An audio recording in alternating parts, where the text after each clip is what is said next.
le vrai problème de ce pays, c'est que nous ne sommes pas productifs. Et nous n'avons jamais travaillé sérieusement à bâtir une économie solide, saine et sérieuse. Je l'ai dit tout tantôt, l'emploi ne se décrète pas.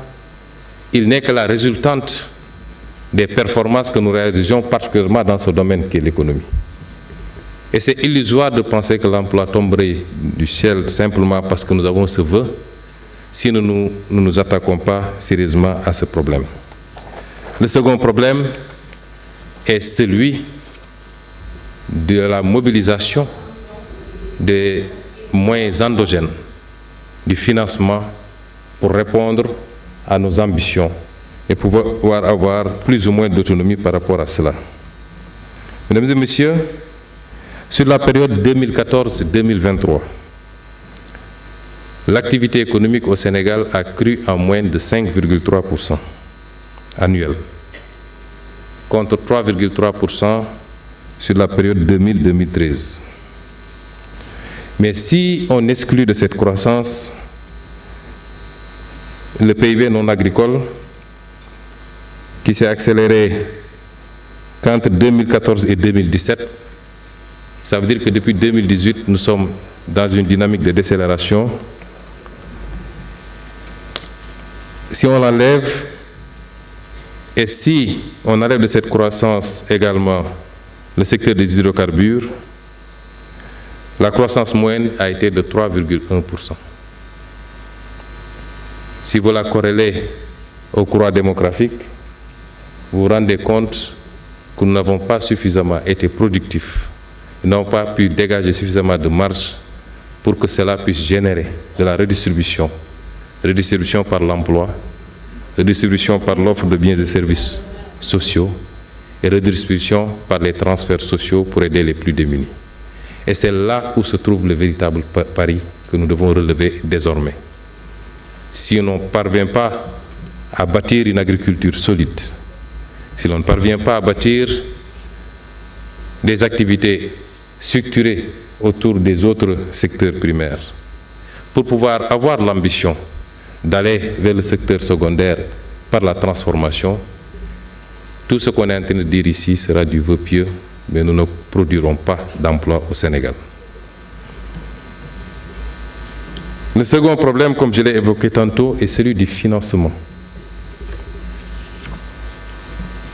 Nous sommes dans le même schéma qu'il faut aujourd'hui complètement bannir, il faut en sortir. C'est celui de notre incapacité à une correcte mobilisation des ressources internes, nous rendant dépendants et très exposés aux sources de revenus extérieures. Et pourtant, nous en avons les moyens. Nous avons les moyens d'une plus grande mobilisation des ressources endogènes. Si je prends un secteur comme le secteur minier, sur les 5 dernières années, ce secteur a produit 4 milliards 290 millions à peu près de chiffre d'affaires. 4 290 milliards du moins de chiffre d'affaires.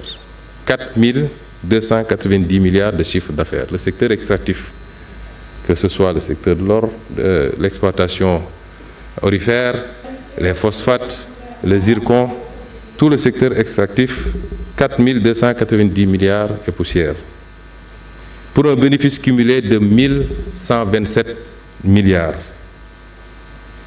à peu près le 7e du budget du Sénégal. Et en termes de revenus, dividendes comme impôts réunis, y compris les redevances, le pays n'en a pas perçu plus de 400 milliards, soit moins de 35% des revenus générés par le secteur. Et ce tableau est plus reluisant d'ailleurs de ce qui risque de nous arriver avec l'exploitation pétro-gazière, ou sur des projections,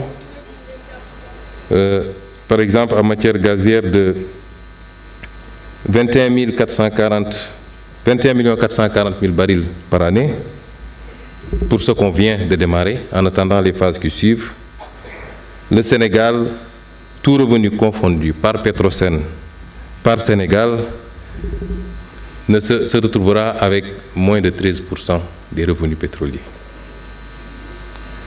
Comment voulez-vous, quand un pays peut se satisfaire de voir ses capacités endogènes à mobiliser des ressources lui échapper, comment voulez-vous qu'il ait les possibilités de financer son développement et accessoirement de créer des emplois? S'y ajoute notre faible capacité à mobiliser des ressources fiscales. J'ai entendu hier M. Lam se plaindre de la pression fiscale, il a tout à fait raison. Parce que notre incapacité à asseoir un système fiscal conforme à nos réalités, avec des taux supportables et une assiette extrêmement large, pour amener tous les Sénégalais à pouvoir contribuer, fait qu'aujourd'hui, tout l'effort est concentré sur une petite catégorie cible qui malheureusement supporte la charge pour tout le monde. Et il nous faut travailler effectivement à pallier à cela. Les vrais enjeux sont là. Et c'est les combats que mon gouvernement, sur instruction de son Excellence le Président Bassirou Diomaye Faye, a décidé de mener et de gagner. C'est ça les vrais enjeux. Et nous aurons souhaité que l'ensemble des Sénégalais, ou l'écrasante majorité des Sénégalais, comprennent ces enjeux. Parce que c'est des paris sur le futur. Mais c'est déjà un défi par rapport au présent. Et c'est pourquoi nous avons parlé de pacte autour d'objectifs fondamentaux dans une gestion transparente où tous les acteurs de ce pacte pourront avoir toutes les informations dont ils ont besoin pour apprécier des capacités réelles du gouvernement, des disponibilités réelles de l'État, et qu'ensemble nous puissions appliquer les idées que nous venons de lire ici. Parce que sans les moyens que nous devons mobiliser, nous ne pourrons pas appliquer ces idées. Et c'est pourquoi nous avons besoin de tout le peuple sénégalais.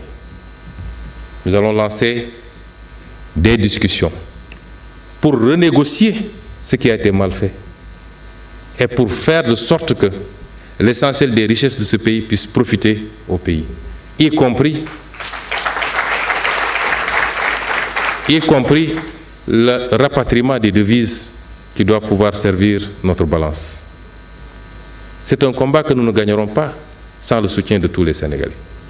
Parce que nous le menons contre des mastodontes dont vous ne pouvez même pas imaginer les capacités. Et c'est quand on parle de sainte alliance autour des intérêts stratégiques de ce pays, c'est de cela qu'on parle. On ne parle pas d'alliance politique. Il y a un temps pour la politique et un temps pour se consacrer à l'intérêt national.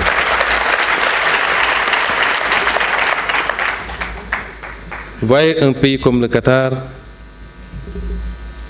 70%, c'est le pays qui connaît le plus fort taux de croissance depuis plusieurs années dans le monde, atteignant par moment 18% de taux de croissance, mais c'est parce qu'il y a eu une bonne gestion de ces ressources. Et c'est le cas de tout le Moyen-Orient. Donc, chers panélistes, voilà les grands enjeux. Je n'épiloguerai pas, il y a ce qui a été fait à la primature avec 2 programmes catalytiques qui, s'ils sont réalisés, nous feraient faire des bons significatifs, qualitatifs dans notre politique d'emploi. Il y a ce qui a été lu ici, et les 2 ne sont pas exclusifs parce qu'on va faire la jonction et on va faire le pilotage au plus haut niveau. Mais, comme disent les Wolof, balangana nam nefa. Amna lu ko jitu moy nañu defarwaat fexé ba mënal suñu bop ba téy suñu alal ci réew mi ba def preuve aussi de patriotisme ci li ñu wara contribuer pour ñun ñëpp li jëm ci intérêt général. Si on gagne ce pari, on aura gagné le pari de l'emploi, on aura gagné le pari de l'offre des biens et services publics, on aura gagné le pari d'un secteur privé fort, parce que c'est le secteur privé qui tire l'emploi. En réalité, l'État ne fait qu'accompagner. on aura gagné le pari de la stabilité de notre pays. Je vous remercie.